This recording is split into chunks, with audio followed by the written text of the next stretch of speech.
Glória a Deus, abra comigo Romanos, capítulo 12, versículo 11. Romanos 12, 11. O texto nos diz: não sejais vagarosos no cuidado, sede fervorosos no espírito, servindo ao Senhor. Paulo, nesta porção que vai do versículo 9 ao 21, portanto 13 versículos, ele cria uma forma proverbial em que os verbos estão postos todos no imperativo. Ele diz: o amor seja não fingido. 10. Amai-vos cordialmente. 11. Não sejais vagarosos. 12. Alegrai-vos na esperança. 13. Comunicai com os santos nas suas necessidades. 14. Abençoai os que vos perseguem. 15. Alegrai-vos com os que se alegram. 16. Sede unânimes entre vós. 17. A ninguém torneis mal por mal. 19. Não vos vingueis a vós mesmos. 21. Não te deixes vencer do mal. Ele é bem proverbial. Um assunto não está ligado a outro. São frases isoladas, independentes, parecidas, portanto, com o livro de Provérbios, em que ele aplica, repito, os verbos todos no imperativo. Não faça isso, façam aquilo, não seja isso, seja aquilo, e vai. Mas ele vem de uma sessão anterior, em que trata dos dons dados à igreja, não os dons do Espírito, conforme lemos em 1 Coríntios 12, de 8 a 10. Ele fala de dons ministeriais dados à igreja. E isso depois de discorrer 3 capítulos tratando da salvação e do plano futuro de Deus para com Israel. Capítulos 9, 10 e 11. Quando ele chega no 12, ele chega já em êxtase, em fervor. E há uma ligação direta com o capítulo 8, que é um dos mais ricos de toda a Bíblia. Uma vez eu tive o privilégio de estar numa reunião de pastores com Billy Graham. E ele conversava conosco e disse: um amigo meu, pastor em Miami, me disse que está pregando há 5 anos em Romanos 8. E o Billy Graham disse, perguntei para ele: você é louco? Você não tem outra mensagem? Como é que a tua igreja te aguenta? Ele disse: enquanto eu tiver o que pregar em Romanos 8, não tenho por que sair dele. E para você saber, Billy, a minha igreja está cada dia mais cheia. Quanta riqueza! Quanta riqueza em Romanos. Bem, então depois desse retrocesso do 12 ao 8, em que tem todas essas riquezas da vida cristã, da vida espiritual, 9, 10 e 11 em que ele trata do futuro de Israel, no 12 em que ele fala dos dons ministeriais dados à igreja, depois nessa sessão proverbial eu quero me deter apenas a um versículo, porque acho que eu tenho alguma coisa para falar nele. Vamos repetir. Não sejais vagarosos no cuidado. Primeira frase. Sede fervorosos no espírito. Segunda frase. Servindo ao Senhor. Terceira frase. Eu tenho uma natureza, os irmãos que convivem comigo há anos, me conhecem bem, sabem que eu sou um hipercinético. Eu sou agitado. Se eu fosse jogador de futebol, eu faria 2 coisas ao mesmo tempo. Na hora de chutar o escanteio, eu correria para cabecear a bola ainda. Porque é minha natureza, eu sou agitado, hipercinético. Eu faço várias coisas ao mesmo tempo. E eu não sei ficar parado. Não existe ócio na minha vida.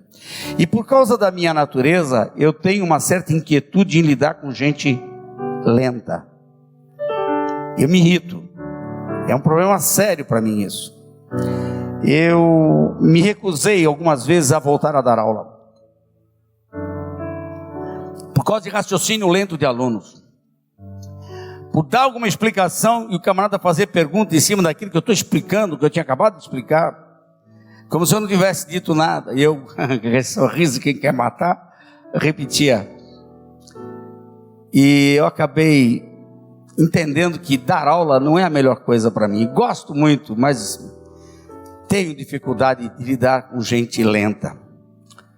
No início da nossa igreja, bem no comecinho, nós que estamos em fase de expansão, e hoje eu estou vivendo um momento meio nostálgico, porque já falei do salão onde nós começamos, né, irmã Lúcia, irmão César? Veio um casal para a nossa igreja. O casal era jovem, 20 e poucos anos, e tinha uma criança no colo.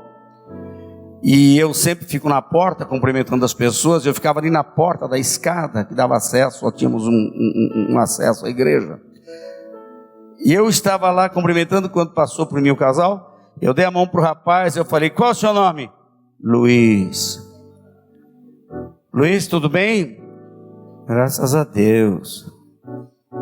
Primeira vez aqui, né, Luiz? É, primeira. Sua esposa? É. E esse bebê? Meu filho. Você tá bem, Luiz? É, vamos indo. Quero te conhecer melhor, irmão. Volte. E ele voltou na outra semana. Na outra semana ele voltou. E eu de novo na porta cumprimentando o Luiz. Tudo bem, Luiz? É, graças a Deus. Aí eu não aguentei. Falei: mas você tá bem mesmo? Você tem algum problema? É, eu não sei o que é. Doutor César, não sei se você vai lembrar, eu te chamei. Eu falei: doutor César, bate um papo com esse moço aí, vê o que é que ele tem. Aí ele disse que tinha os exames, você pediu, ele trouxe os exames, o irmão leu os exames, não encontrou nada. E eu tinha um professor na Faculdade Teológica Batista, que era psiquiatra, doutor Elias. Eu falei com ele: doutor Elias, será que eu podia encaminhar uma pessoa aí para o senhor dar uma olhadinha? Eu pago. Não precisa pagar nada, sei que você é pastor, deixa quieto, eu leva lá. Enfiei no carro, no dia da semana, o moço chegou lá no doutor Elias. Depois de 1 hora conversando com ele, o rapaz saiu, o doutor Elias me chamou, falou: olha, o rapaz não tem nada, está bem, exame de sangue, está tudo bem. Ele só é meio desencorajado. Desencorajado? Deixa comigo. Na outra semana eu fui à casa levar despesas, comida. Chego lá no Cambuci, o casal morava, eu vi a moça lavando roupa para fora, para tentar trazer algum dinheirinho, e o rapaz deitado assistindo o VT do Corinthians. Era do Corinthians. E eu que sou preconceituoso, viu? E ele se entusiasmando com aquilo, mas já tinha passado. E ele se entusiasmava com aquilo que já tinha acontecido. E eu falando com ele, ele lá, mal educado. Você não fica deitado quando alguém chega na tua casa? Recebe a pessoa, se a televisão estiver ligada, desliga a televisão. É muito comum eu chegar para pregar fora, eu prego, muito comum de sexta, sábado, eu estou viajando em algum lugar, eu chego no aeroporto, o irmão lá está com a Shirley Carvalhais no rádio, no último volume, aí, fez uma viagem, irmão! E a gente tem que ouvir aquela música alta no carro até chegar ao hotel, e aquela luta, né? Gente que não sabe que tem volume para abaixar. E o rapaz falando mole, aí eu comecei a falar mais baixo, eu falei mais baixo, aí foi lá, baixou a televisão. Aí eu continuei falando mais baixo ainda. Não entendi. Aí ele abaixou mais um pouquinho, eu continuei falando mais baixo ainda. Aí ele foi lá, abaixou, eu fui mais baixo. Que era para ele entender que tinha que desligar a televisão. Até que ele se tocou e desligou a televisão, mas ele continuou mole. De repente eu dei um susto. Para com isso, rapaz. Se o senhor me mata, eu falei: ao menos morre funcionando. Eu tenho intriga com gente lenta. E Paulo também não aguentava lidar com gente assim. Você veja a natureza dele, como é que ele escreve, como é que ele fala, como é que ele trata com as pessoas, como é dinâmico o ministério dele, como Paulo é dinâmico em tudo que faz. E ele quer passar isso para os crentes, porque, irmãos, a melhor maneira da gente servir a Deus é com ânimo. E ele diz assim: para ninguém ser vagaroso no cuidado. Irmãos, eu viajo por aí, às vezes eu vou para alguma cidade interiorana, a gente vê o ritmo de vida que aquela gente vive. no trânsito, aquele carro está a 10 por hora, você quer passar ele andando no meio das duas faixas, não te dá, né? E não adianta, eles são lentos, eles não têm pressa, eles não têm tempo, eles não têm problema com o tempo, né, doutor Carlúcio? Naquelas Minas Gerais lá da sua cidade, maravilhosa, não é mesmo? Tá doido, é mais fácil ir a pé do que esperar os carros saírem da frente, não é isso? Não é Minas, não é assim mesmo? Montes belos. Numa época como a nossa, a época da cibernética, não dá mais para ninguém ser lento, é impossível. A vida é agitada, a massa de informação mundial dobra em questão de dias ou até de horas às vezes. Antigamente levava-se anos para se obter as informações que a gente tem no apertar de botão. É uma coisa rápida, imediata. O mundo é dinâmico hoje. Os que não são dinâmicos são ultrapassados na vida profissional, são superados por qualquer outro que saiba fazer a mesma coisa com um pouco mais de agilidade. Às vezes não tão capazes, mas passam na frente só porque são ágeis, enquanto os competentes ficam lá atrás porque são lerdos.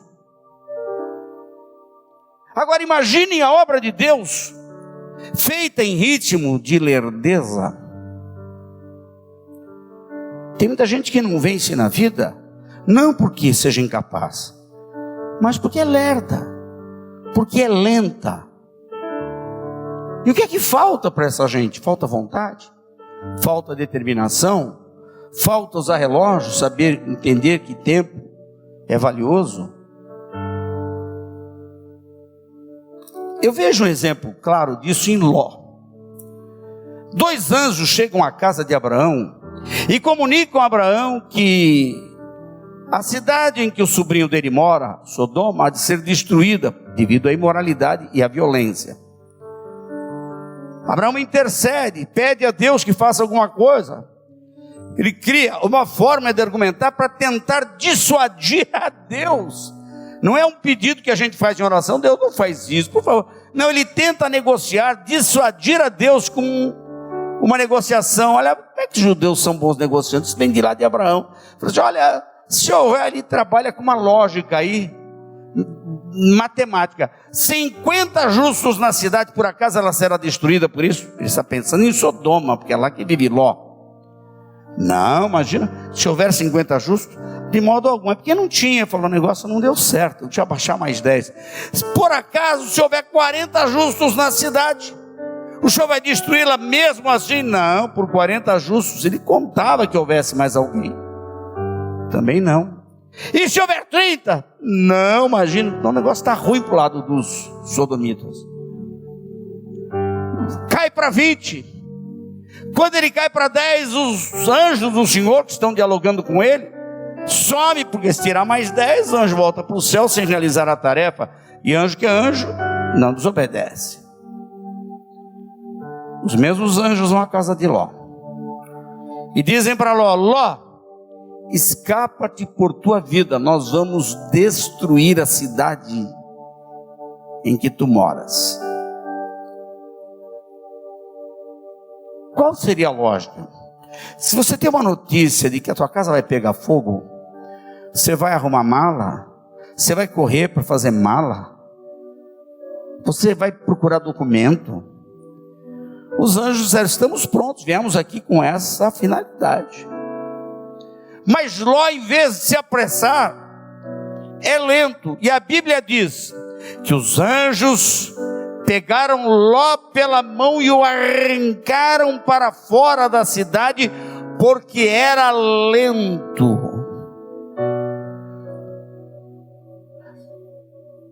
Às vezes tem gente que acha que Deus tem que esperar por ela.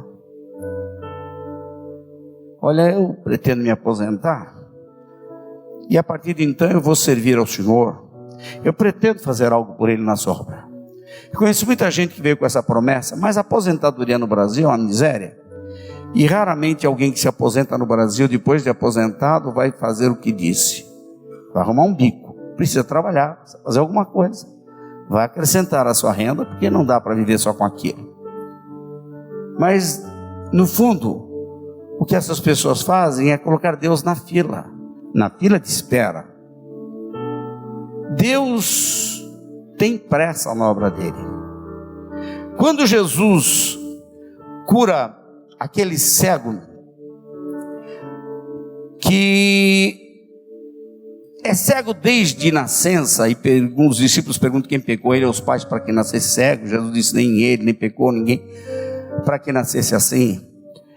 Jesus cospe no chão, faz lodo, unta os olhos do cego e dá a ele uma ordem de se lavar no tanque de Siloé. Vejam o que Jesus diz nessa hora. Os discípulos estão querendo respostas, estão querendo teologizar em cima do problema. E Jesus não está afim de conversa, não está afim de gastar tempo respondendo perguntas desnecessárias e ilógicas que não levariam a nada. Ele diz: convém fazer as obras daquele que me enviou enquanto é dia, enquanto é tempo. A noite vem quando ninguém mais pode trabalhar. Então é o seguinte: eu estou ocupado. Não vou gastar tempo com trivialidades, nem com perguntas tolas. Ele estava voltado para o trabalho, com pressa de realizar a obra. Tem gente que é lenta e ainda segura os outros. No início da nossa igreja, eu lembro de uma irmã que me via trabalhando, visitando, querendo avançar. E um dia ela me segurou pelo braço e disse: para com isso, pastor. Por quê, irmã? A nossa igreja está muito bem do jeito que está. E eu falei: mas por que a irmã acha isso? Porque, irmão, enquanto somos um grupinho, nós somos uma família. É gostoso. Se crescer vai entrar muita gente estranha. Eu falei: irmã, Jesus disse: eu edificarei a minha igreja e não a minha panelinha.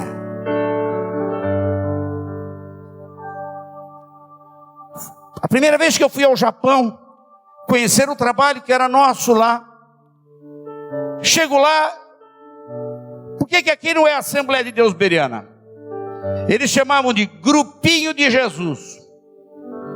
Grupinho de Jesus, que bonitinho. Chamei um marmanjo lá que eu ia consagrar, aí depois consagrei ao presbitério, mas levou uma lambada antes. Depois trouxe ao Brasil para consagrá-lo pastor, e a igreja cresceu lá. Acabamos dando autonomia dentre as outras igrejas que nós liberamos depois, e foram várias. Mas vejam, escuta aqui, rapaz, que história é essa de grupinho de Jesus? Vocês brincam de cirandinha também? Lenço atrás, passa anel. Vocês estão de brincadeira? Vocês acham que Jesus mandou fazer grupinho? Jesus mandou fazer igreja. Pode registrar esse negócio. Aí tomou jeito. Tem lá a Assembleia de Deus Bereana, em Kitasakado e outras cidades lá que eu não sei falar aqueles nomes japoneses. Os irmãos japoneses me ajudem, mas nem precisa mais. Não sejam lentos, é a recomendação de Paulo. Não sejam vagarosos no cuidado. Nós estamos vivendo um tempo da profecia de um dos profetas menores, que é Amós, que diz assim: haverá um tempo que o que cega se encontrará com o que ceifa. Olha como é que é isso. O semeador está na lavoura, eles abrem aquelas trilhas, e ele está semeando, jogando a semente. Aí ele chega no fim da trilha, ele vem voltando para jogar semente na outra trilha. De repente uma pessoa está vindo ao encontro dele. Quem é esse? É o colhedor. Não deu tempo dele terminar de semear, que já nasceu e já está sendo colhido o que foi plantado. Irmãos, o evangelho está assim. Apesar de muitas distorções, o fato é que o evangelho de Jesus está progredindo, e não dá mais tempo da gente ficar parado esperando e orando: ó Deus, ajuda a tua obra, ó Deus, ajuda a tua obra. É tempo de arregaçar as mangas e fazer a obra de Deus, e com alegria. Eu me cansei de esperar pelos outros. Eu não tenho mais tempo de esperar por ninguém. Quer me seguir, corre atrás de mim. Se não quer, tchau, fui. Mas a obra de Deus eu não vou deixar de fazer. Quando eu tive o desafio da editora de escrever uma enciclopédia, eu dei um prazo de 1 ano para terminar. Eu marquei um prazo. Aí eles apertaram um pouquinho, eu diminui o prazo de 1 ano em 2 meses, 10 meses. Eu trabalhava de 8 a 10 horas por dia, de segunda a segunda. Tinha domingo, sábado, domingo, feriado. Eu não parei durante o ano de 2015.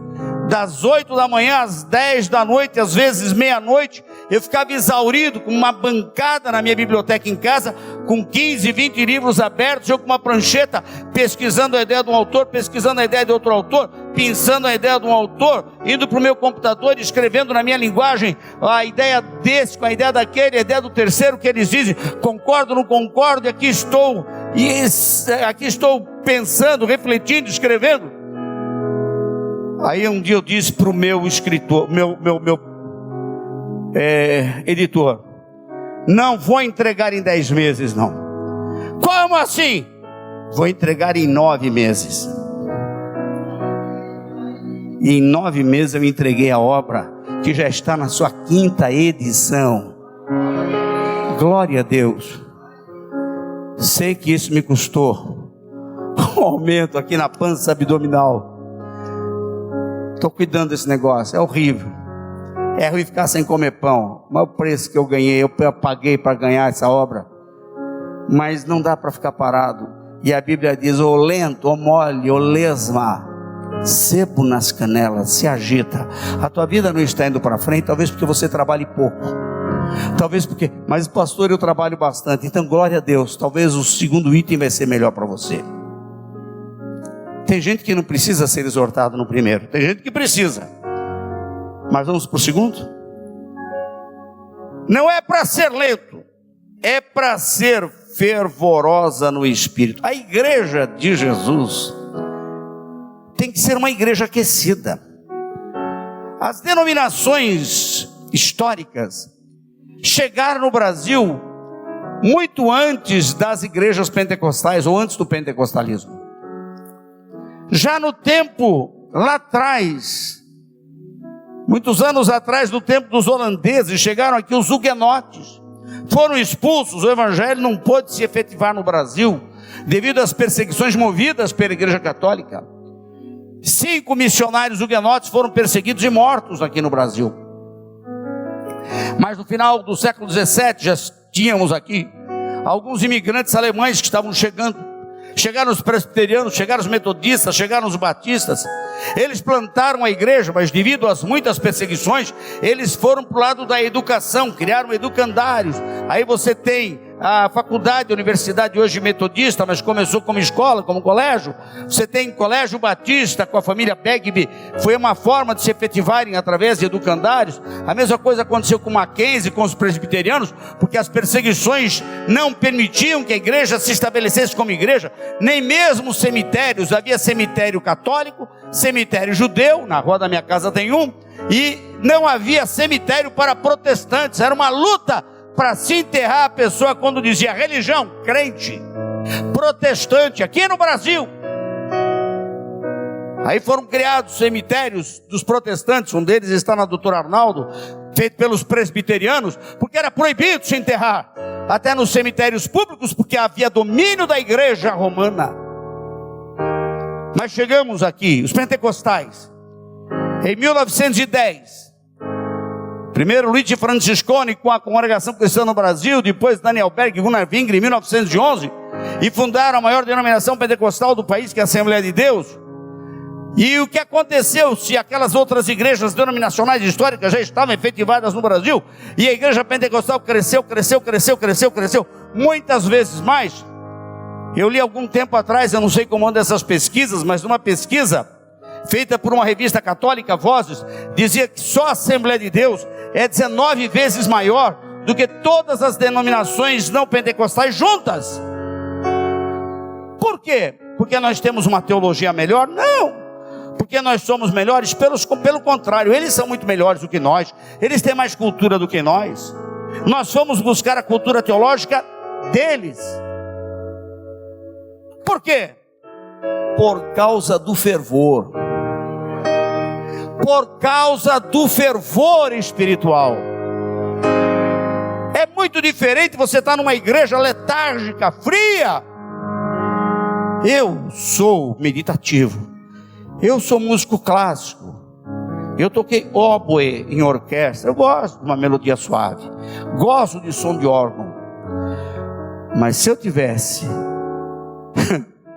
que ser membro de uma igreja histórica, sem esse fogo do Espírito, eu acho que eu morreria.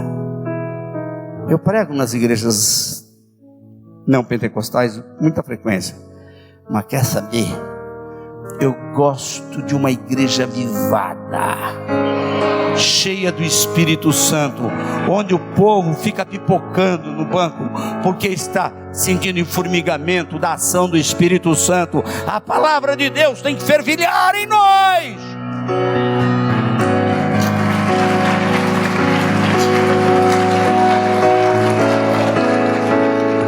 Quando eu penso que o Senhor nos transportou do reino das trevas para o reino do Filho do seu amor, um reino que cheirava mal, um reino que cheirava morte, um reino que se destinava ao inferno contínuo de dor e sofrimento eterno, para um reino de glória. Irmãos, eu não posso ficar quieto, a menos que eu trate isso com muita indiferença e como algo muito utópico. Mas para mim céu não é utopia, céu é um lugar. Céu não é uma ideia, o céu é um lugar. Esse lugar existe, e a maior igreja está lá, não aqui. Aqui está a igreja visível, lá está a igreja invisível. Imagine aí 2000 anos de história. Quanta gente, lá está meu pai, lá está minha mãe, lá estão parentes, amigos queridos que já chegaram.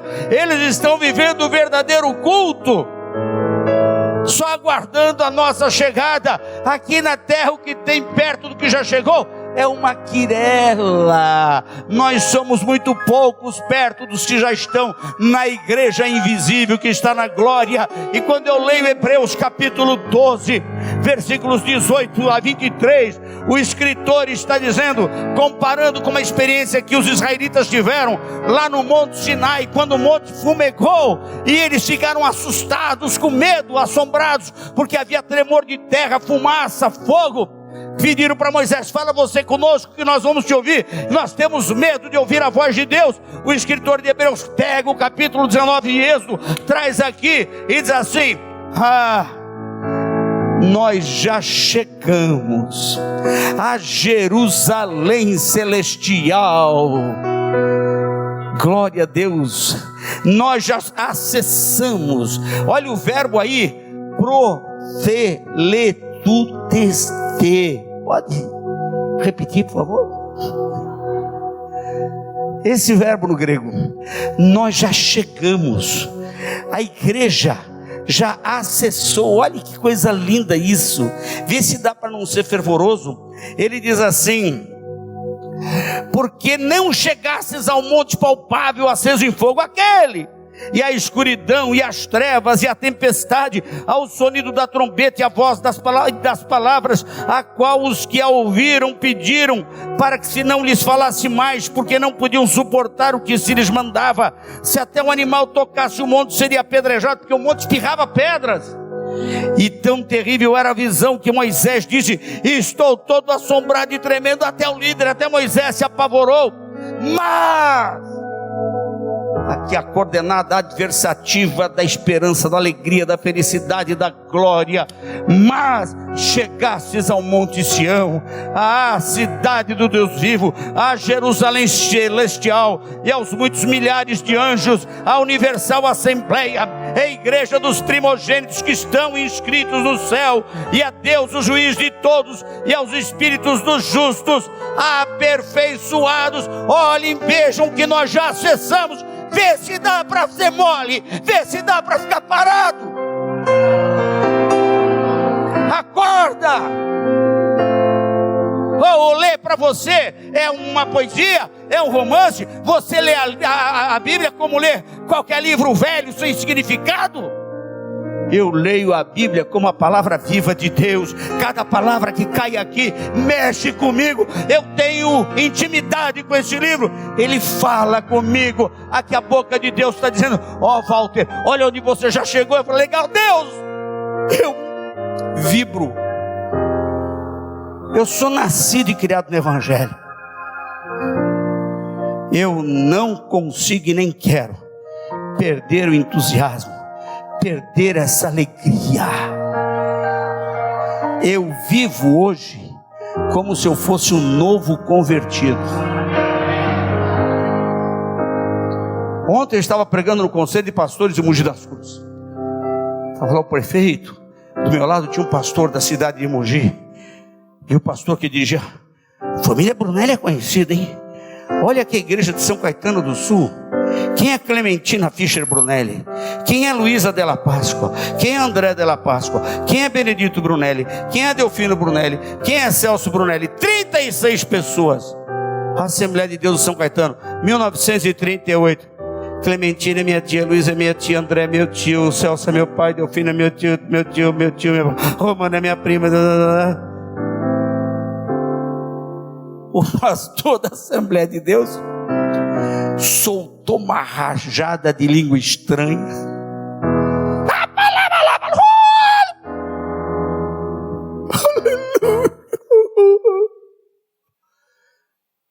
Não dá para ouvir isso e não fazer festa. Uma família tão antiga, e você aí servindo a Deus. Eu falei: glória a Deus. Eu também estou empolgado. Quando eu vejo crente que não se empolga com nada, eu tenho vontade de fazer um apelo para ele aceitar Jesus.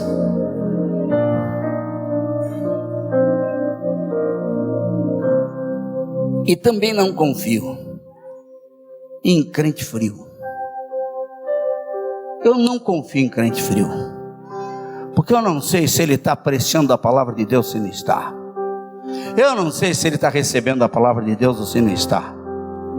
Eu lembro que no dia da minha consagração a pastor, eu era muito jovem e solteiro. Eu fui levado à convenção. E naquele tempo as coisas não eram como hoje. Existe um exame, existe uma sabatina, você tem que ser submetido. 43 anos atrás, né? Comecei cedo, é diferente. E tinha lá um amigo, pastor da África do Sul. Encontrei com ele nos Estados Unidos, na igreja dele, lá em Pompano Beach. Professor de teologia. A hora que o pastor me chamou para ser consagrado, já a garganta deu nó. Eu enfiei a mão no bolso: cadê o lenço? Eu virei para o pastor Isaías: você tem um lenço? Porque Voltinho, você vai chorar. Estou com cara, né? Pega aí. Eu chorei, até não ter mais lágrimas para chorar, de tão emocionado que eu fiquei. Mas o pastor João Alves Correia, que era o presidente da convenção, já era idoso. Se ele não tivesse morrido, ele devia estar hoje com 150 anos, né? Bem idoso. Ele me viu chorando, ele olhou para os outros que foram consagrados. Ele disse assim, me pegou pela mão: nesse eu acredito, mas em vocês não está acreditando muito não. E alguém me falou: por quê, pastor? Porque estão recebendo uma consagração para servirem o reino de Deus como pastores. Vocês não derramam uma lágrima? Para vocês é como ter ido a uma pastelaria e pedido o sabor que queriam. Aí ele me abraçou e ele chorou. Precisa chorar para ser consagrado a pastor? Não se trata de precisar chorar. Trata-se de demonstrar, porque é impossível esconder emoções. Se amanhã o Brasil ganhar aquele jogo, não me venha com conversa para dizer que você vai olhar na televisão e dizer assim, que bom. Não venha dizer que você, por mais comportadinho ou comportadinha que seja, não vai fazer uma baita de uma folia na tua casa. Deixa de hipocrisia, o crente, que você vai dar tiro. Se tiver rojão, você vai soltar rojão. Porque é o que eu quero.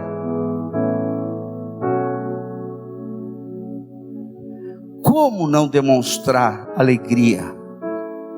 Agora, eu pergunto, alguém pode ser fervoroso sem expressar algum sentimento de alegria? Se você tem a alegria de Deus na sua vida, ela tem que extrapolar, meu irmão. Agora, se você não tem a alegria do Senhor na sua vida, você é um fraco. E a Bíblia me autoriza a fazer essa afirmação. Porque eu parto da recíproca de que a alegria do Senhor é a nossa força. Logo, há uma definição de alegria aí. Não dá para mudar. Se a alegria do Senhor é a nossa força, o cara feia, carrancudo. Eu lembro quando Oséias e Paula fazia sucesso no Brasil, eram sem ovelha, muita gente comprou, né? Ele frequentava a minha casa, nós éramos muito jovens, e ele tinha um irmão, o Otônio se meteu com política, mas é pastor e é vereador, sei lá o que é, o sobrinho, aquela turma toda demitida com isso. Mas o Otônio é muito engraçado, e ele tem uma voz grossa, enquanto Oséias é tenor, e ele cantava sempre no: essa é a cena do Caim, carnudo, moço carrancudo, matou seu irmão. Mas foi um ato de perversidade, sem piedade, matou seu irmão. E a gente ria. Mas quer saber? Não foi assim. Vocês acham que o Caim matou Abel dizendo, vou te dar só uma matadinha? Ele estava cheio de ira, não tinha alegria de Deus. Quem tem alegria de Deus faz coisa boa. Caim carnudo. Irmãos, tem gente que sai tão feio do culto que eu fico pensando, meu Deus, pobre do cônjuge. Se é mulher, pobre do marido, aguentar uma cara feia dessa na cama. Se é mulher, pobre do marido, aguentar uma cara... Não vai atrair o marido, irmã. Ele vai olhar para tua cara, vai preferir dormir. Porque quem aguenta cara feia para mim é fome. Mas se você tem o Senhor na vida, se o Espírito Santo está em você, você tem a alegria do céu, você sabe para onde vai, por favor, atenda ao verbo no imperativo de Paulo: sede fervorosos no Espírito. Troque a lentidão pelo fervor. Fervor é aquecimento. A vida depende de calor. Quantos graus a gente precisa? 36 graus no corpo. É isso, doutor César? É isso, doutora Gisele? 36 graus no corpo. Se eu tiver com 37, tá mal. Se eu tiver com 34, eu estou hipotérmico, não é isso? 34, 33, fui. É.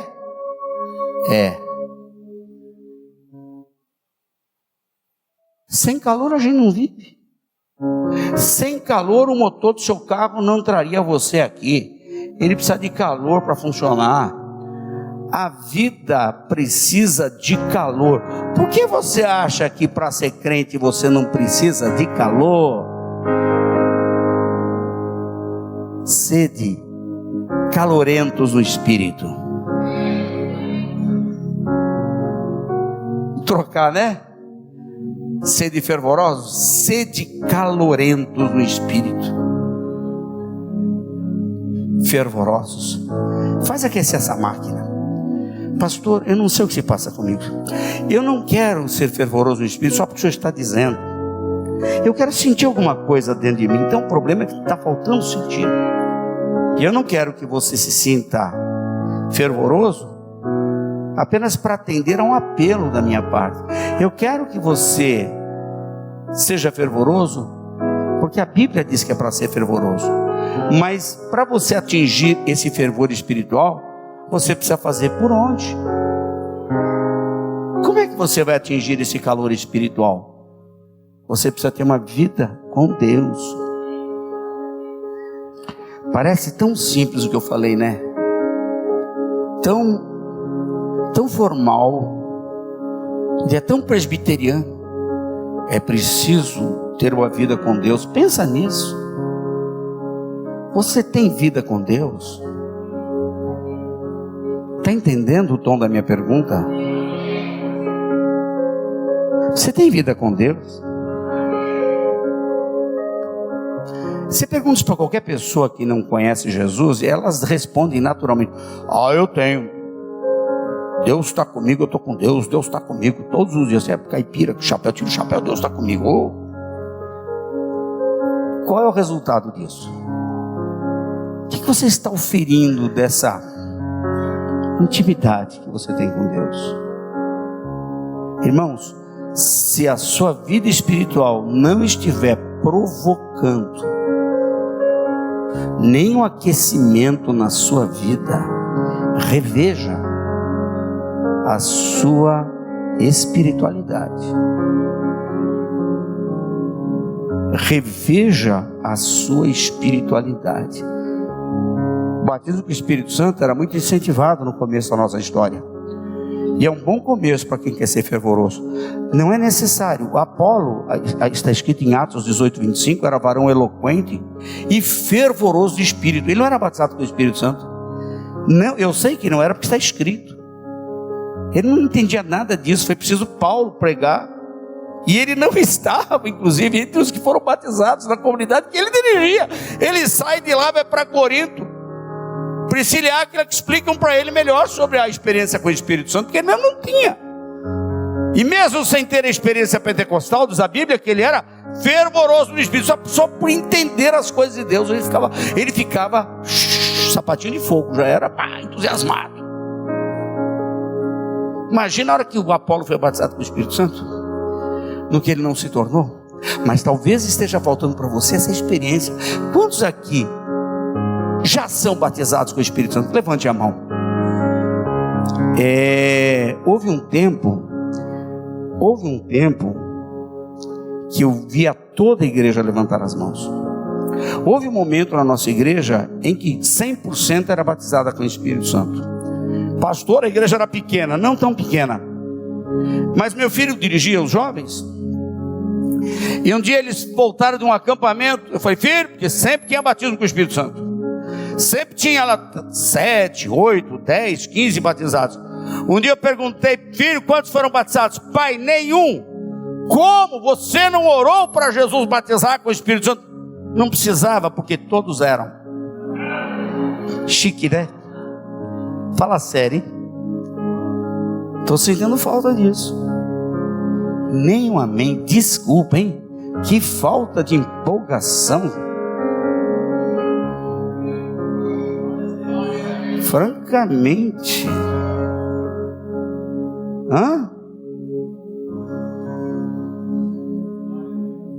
Fazer o que, né, pastor? Olha aqui, ô crente lerdo. Dá a receita para você. Busca o batismo com o Espírito Santo. Meu pai tinha 19 anos de idade e não se admitia crente que não fosse batizado com o Espírito Santo naquele tempo. Aceitava Jesus, primeira coisa, o crente era levado a buscar o batismo com o Espírito Santo. E meu pai buscava. Uma noite ele acorda falando em mistério. Ele sonhou que estava sendo batizado. A minha tia foi lá na cama acordar, porque ele morava com ela, já era órfão desde a infância, a primeira infância, de pai e de mãe.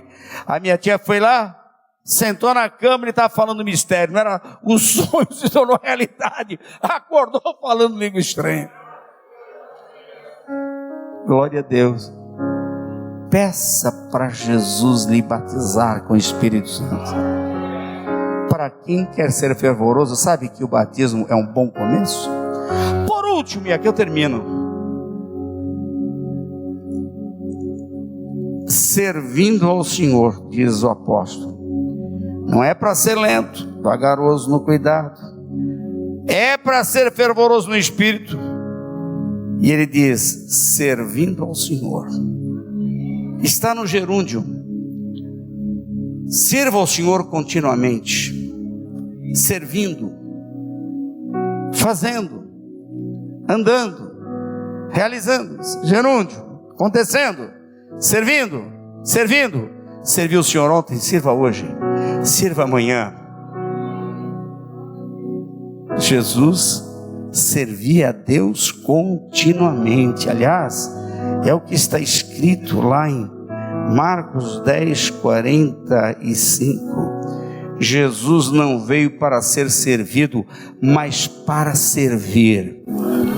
O que está acontecendo ultimamente no Evangelho, esse novo Evangelho, esse novo marketing aí terrível que está, eu acho que é uma semente transgênica nova no Evangelho, que mudaram. Agora a gente planta a semente do Evangelho, não é mais para fazer salvos, é para fazer filhinhos de papai do céu. Porque ninguém está querendo mais salvação, céu, estão querendo dinheiro, prosperidade. Benção. Deus não quer benção. Fazer o que com a benção, malandro? Você não sabe o que isso é benção?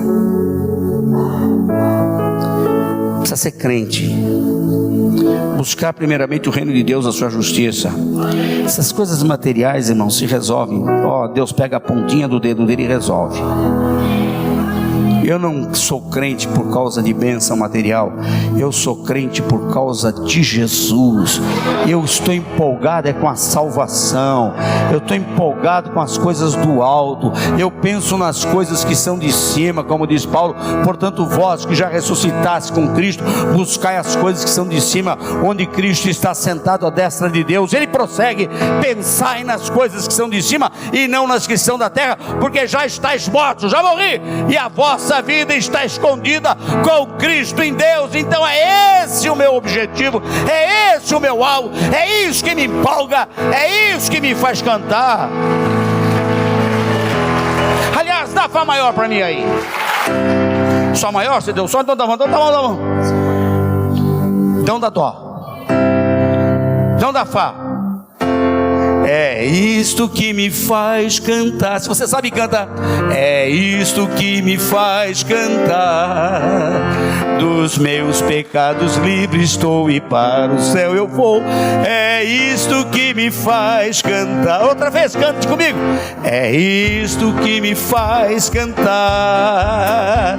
É isto que me faz cantar. Dos meus pecados livre estou, para o céu eu vou. É isto que me faz cantar. Sobe um tom, tá bom? Isso, já. Eu não quero ser pastor de igreja de clientela. Gente que só vem assim, me dá. Eu quero ser pastor de uma igreja que serve a Deus, servindo ao Senhor. Fique de pé e cante comigo agora em Sol maior. É isso que me faz cantar. É isso que me faz cantar. Dos meus pecados livre estou e para o céu eu vou. É isto que me faz cantar. Ao mundo vou anunciar, ao mundo vou anunciar que Cristo salva o pobre pecador por seu amor. É isto que me faz cantar. Gozo eu tenho em Jesus, gozo eu tenho em Jesus, meu coração. Por isso sou fervoroso, porque Jesus me valerá. Amém? Quantos graus você tem aí? Quantos graus? Tem 1000 graus aí? Então bota 1000 graus nesse negócio, vê se ferve mais, vai. Aleluia, dê um glória a Deus e aplauda o Senhor. Vê se aquece isso aí. Aleluia.